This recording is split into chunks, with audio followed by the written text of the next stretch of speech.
सच्चिदानंद रूपाय विश्वोत्पत्त्यादिहेतवे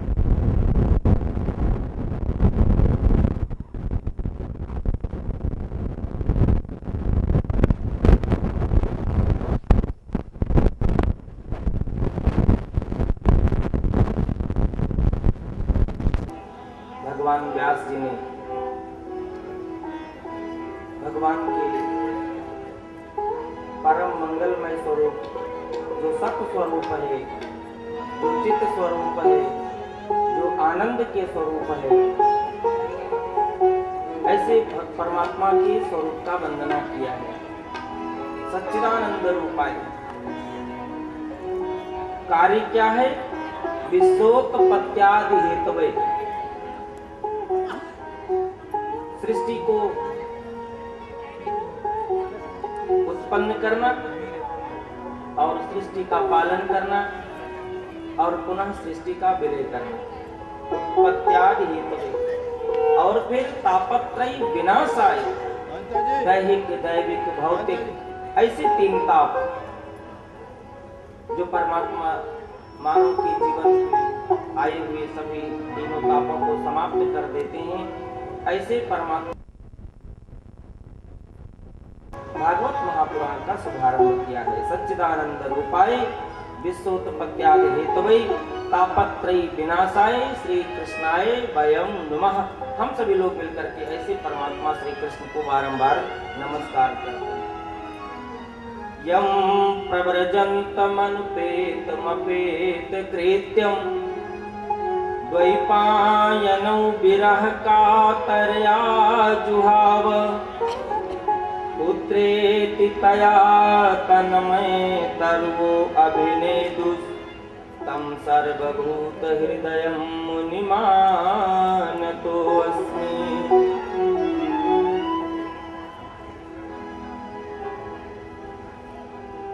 सूत जी महाराज शौनक आदि ऋषियों को कथा श्रवण कराते हुए निवेदन करते हैं कि जिस समय सुखदेव भगवान जी का जन्म हुआ और जन्म होने के बाद तुरंत जिनका अभी नाल छेदन संस्कार नहीं हुआ है, ऐसे भगवान सुखदेव अपनी समस्त नाल आदि को जो जन्म हुआ है, ऐसी सारी व्यवस्था को लेकर के अपनी माता अरणी और पिता व्यास जी को बंधन करके और वन का मार्ग लेते हैं, जंगलों की तरफ चल पड़ते हैं। और जैसे भगवान व्यास जी को बंधन करके श्री सुखदेव जी महाराज वन की तरफ चले, अब तो महाराज व्यास जी ने कहा, हा पुत्र, मैं संसार का मानव हूं, मुझे पुत्रेष्णा है, मैं पुत्र के वियोग को जीवन में सहन नहीं कर सकता। भगवान सुखदेव तो चले जा रहे हैं, वो तो रुके नहीं, कुछ बोले नहीं। तर्वो अभिनेदुस् तम सर्वभूत हृदयं मुनिमानतोऽस्मि। महाराज वृक्षों ने भगवान व्यास जी को सुखदेव जी की तरफ से जवाब दिया। ऐसे भगवान सुखदेव जी के हृदय में संसार की कोई कामना नहीं, संसार में कहीं कोई संबंध नहीं, संसार के साथ उनका कोई संबंध नहीं है, इसलिए उन्हें नहीं लगता कि आप उनके पिता हैं, वो आपके पुत्र हैं। उनकी दृष्टि में समस्त स्थान पर केवल भगवान का दर्शन होता है। ऐसी भगवान की उपासना करने के लिए, ऐसे भगवान को प्राप्त करने के लिए, ऐसे भगवान को प्रसन्न करने के लिए जन्म लेने के बाद सुखदेव जी महाराज वन के लिए प्रस्थान करते हैं। सूत जी महाराज शौनक आदि ऋषियों से कथाक्रम वर्णन करते हुए जैसे ही भगवान सुखदेव जी के पावन मंगलमय जन्म के समय का वर्णन किया, नैमिषारण्य तीर्थ में बैठे हुए 88,000 ऋषियों की तरफ से शौनक जी ने प्रश्न किया सूत जी से, महाराज हम सभी का बड़ा सौभाग्य है, आप ऐसे संत, आप ऐसे महाराज विद्वान रोमहर्षण के पुत्र, जिनको सब कुछ प्राप्त है। भगवान व्यास जी ने वेद का विभाजन करके अपने 4 शिष्यों को प्रदान कर दिया। ऋग्वेद महाराज पैल ऋषि को प्रदान कर दिया, यजुर्वेद महाराज वैशंपायन जी को प्रदान कर दिया, सामवेद महाराज जैमिनी जी को प्रदान कर दिया, अथर्ववेद सुमंत जी को प्रदान कर दिया। 5वें नंबर के शिष्य बैठे हुए महाराज श्री रोमहर्षण जी महाराज व्यास जी को वंदना करने लगे। भगवान मुझे क्या मिलेगा? भगवान व्यास जी ने कृपा किया, संपूर्ण संसार के जितनी 18 पुराण हैं, श्रीमद् 18 पुराण और श्री महाभारत ऐसा ग्रंथ और समस्त इतिहास रोमहर्षण जी के लिए प्राप्त करा दिया।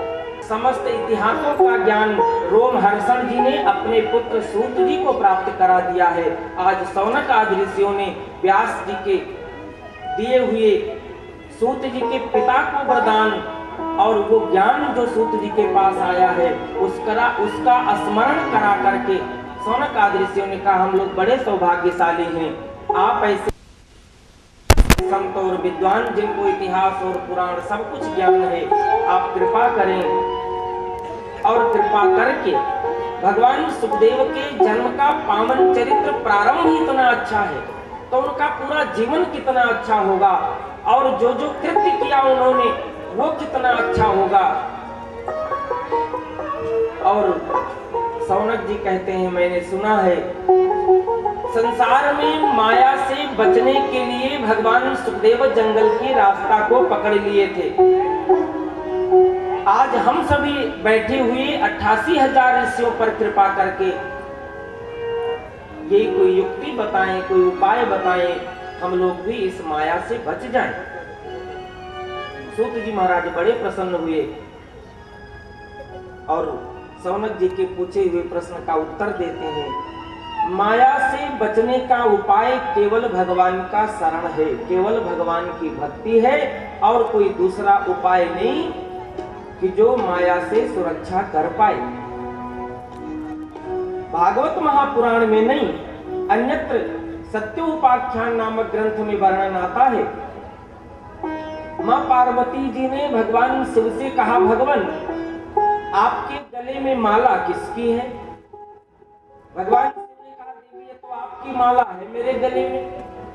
मां पार्वती ने कहा, भगवान इतनी बार मेरी जन्म हुआ और आप ज्यों के त्यों बैठे हैं? भगवान शिव ने कहा, देवी ऐसा ही कुछ है। मां पार्वती ने कहा, कारण क्या है? मुझे मृत्यु को प्राप्त होकर जन्म लेना पड़ता है और आप ज्यों के त्यों बैठे हैं? भगवान शिव ने कहा, देवी वास्तव में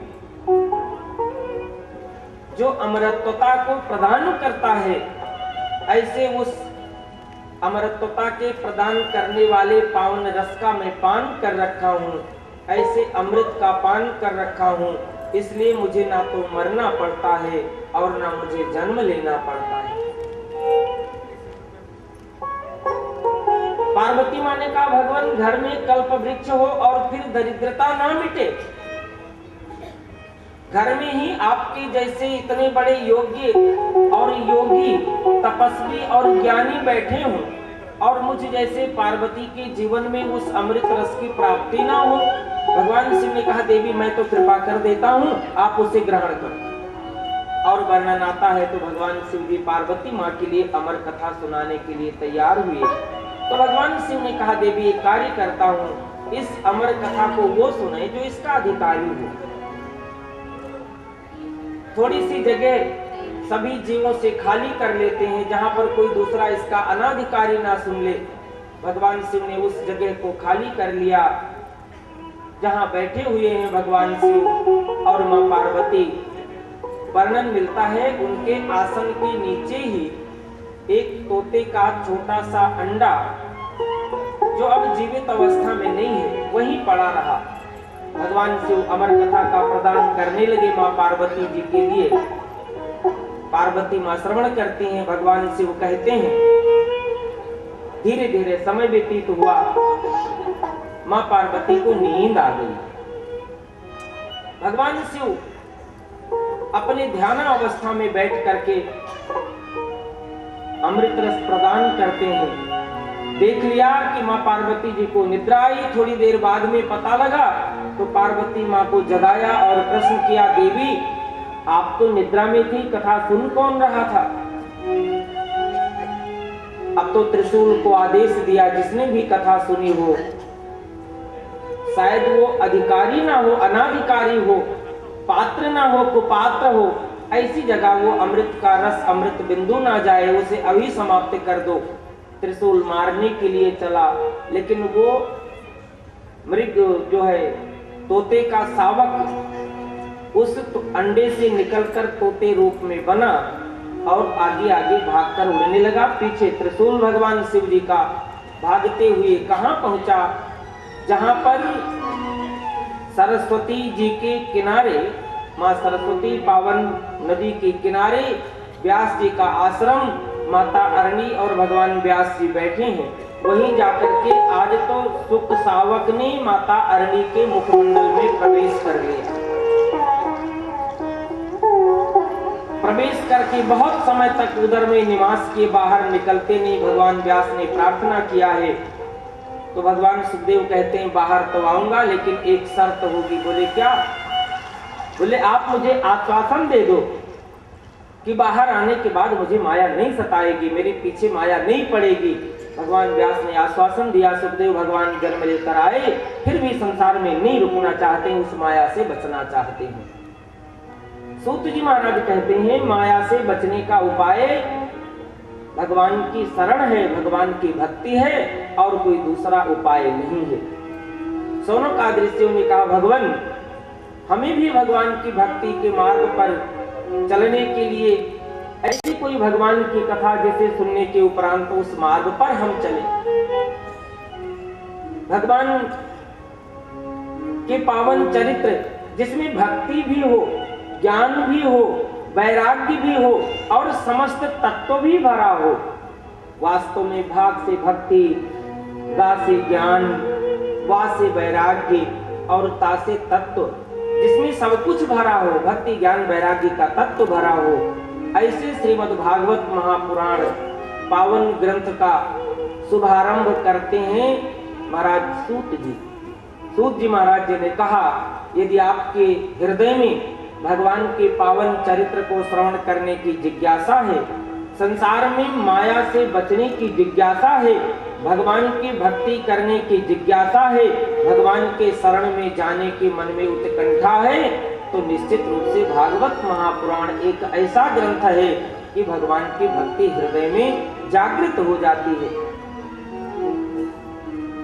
हमारे भारतीय संस्कृति में ऐसी परिपाटी है कि सर्वप्रथम उस ग्रंथ का थोड़ा परिचय कराया जाए।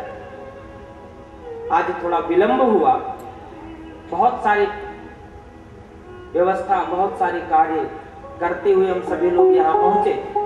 संक्षिप्त में आपके सामने इस पावन ग्रंथ का परिचय निवेदन करूं। यद्यपि ऐसा कोई भी नहीं जो पावन ग्रंथ से परिचित ना हो, लेकिन परिपाटी का निर्वहन करूं, आपके समक्ष निवेदन करूं। भगवान की कथा हम कितनी बार सुन चुके हैं, कितनी बार सुन चुके हैं, फिर भी जब सुनते हैं तो उसमें कुछ नया मिलता है, फिर भी नया लगता है, फिर भी अच्छा लगता है, फिर भी मन को आनंद देता है, फिर भी जीवन में विश्रांति मिलती है। कोई ना कोई बात तो है। वो बात क्या है? वास्तव में भगवान का चरित्र ही इतना सुंदर है, भगवान की कथा ही इतना निर्मल है, इतनी पवित्र है, इतनी सुखद है कि संसार में चलते हुए श्रमित मानव, जो क्लांत मानव है, जो थका हुआ मनुष्य है, उसे विश्राम मिल जाए, उसे संसार की इस दुख में थोड़ा सुख मिल जाए, कहाँ मिलेगा? भगवान की शरण में मिलेगा, भगवान की कथा में मिलेगा, भगवान की चरित्र में मिलेगा। सूत जी महाराज ने बड़ी सुंदर बात कही है हमारे और आपके लिए। सूत जी महाराज कहते हैं संसार का कोई मनुष्य